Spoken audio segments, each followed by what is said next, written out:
America the brave, home of the broke. We're raising our debt limit again. Let's take a peek.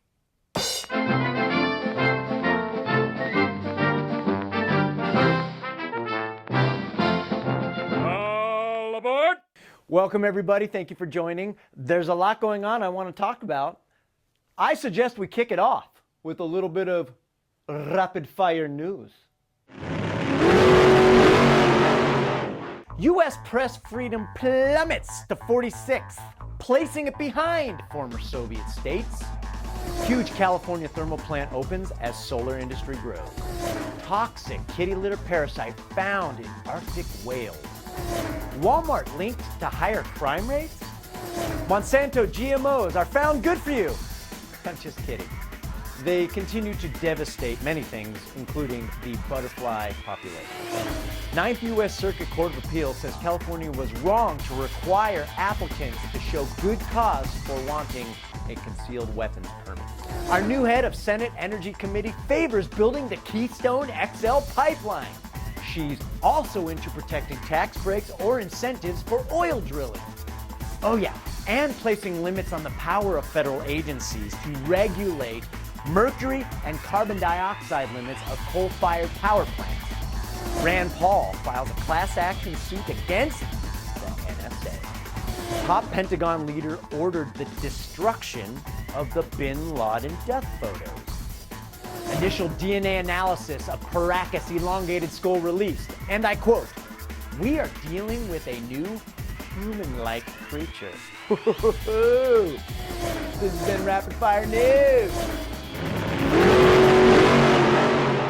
Today's top story. The House has passed an increase in our borrowing limit. My first reaction to reading this is, why are we borrowing anything from anybody? I know that there's going to be an economist that's going to go, well, you gotta borrow money to keep economies going. I don't get it. Don't borrow anything. Do as mama told you. Don't borrow. I didn't really want to expand on this story, but as I read through all the other current events that I've gathered, there are so many stories that are really direct contradictions to the solving of this problem. These other issues are surely big in their own right, but once you put them all together, you can see that there is a very common theme. For example, if the military is such a big part of our budget and we're over budget, I assume politicians want to get us within budget, here are a handful of stories that make me think it's business as usual. Why are we paying for military exercises that have Second Amendment supporters as the enemy? Along those same lines, why are we borrowing money to police the internet? Even this little story annoyed me. Shouldn't Americans be making everything in connection to the American military? Isn't that a matter of principles? We're raising the debt limit, but we're also going to raise minimum wage? How's that supposed to work? Similarly, now they voted against it, but what would have happened if that Volkswagen plant would have unionized? What would it have done for that product? What would it have done for that state? What would it have done for incentives to bring businesses into the U.S.? What happened to GM? Why are they in Mexico? Why is the Spark made in Korea? What? Wait, it got too expensive to make it here? Oh, go figure. And on the other side of the fence, no pun intended, what does it do for the economy to allow a gigantic illegal workforce to operate and grow? I don't think anything positively. You hear a lot of talk about, we need to do a fence, and we need amnesty and all that. Well, let me ask you this. If we simply made hiring illegals illegal, would that solve the problem? Think about this logically. Here's another question, and let's try to think about this logically, okay? If our infrastructure is falling apart, our education is dismal, and 49% of Americans are receiving some sort of financial aid, why are we doing this? So when I add all these things up, you know the conclusion I come up with is it's a simple matter of criminal mismanagement of our country. Am I wrong? Here's a couple ideas I think would solve the problem.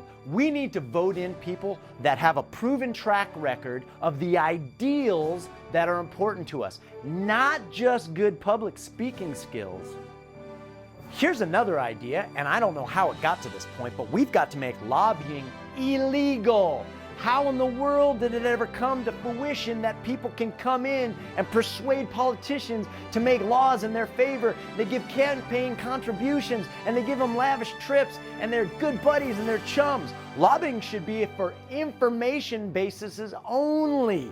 And last but not least, the most important thing that we can do, we've got to unite on a consumer level. Governments, especially with lobbying, are bound to get corrupt. Corporations, they're just doing what their shareholders want them to do. But us as a people, if we don't buy something, guess what? It won't be there. If we send a clear message to corporations out there, we care about the world. We care about human rights. What? If we only buy things from companies that do and behave the way we want them to, when they're creating the product, it will then become a competitive market. And now it won't be the who can manufacture it the cheapest in China, it'll be who can make it the most sustainable products. Right? Isn't that right? I think it is. You can check out all these stories at kirkshow.com.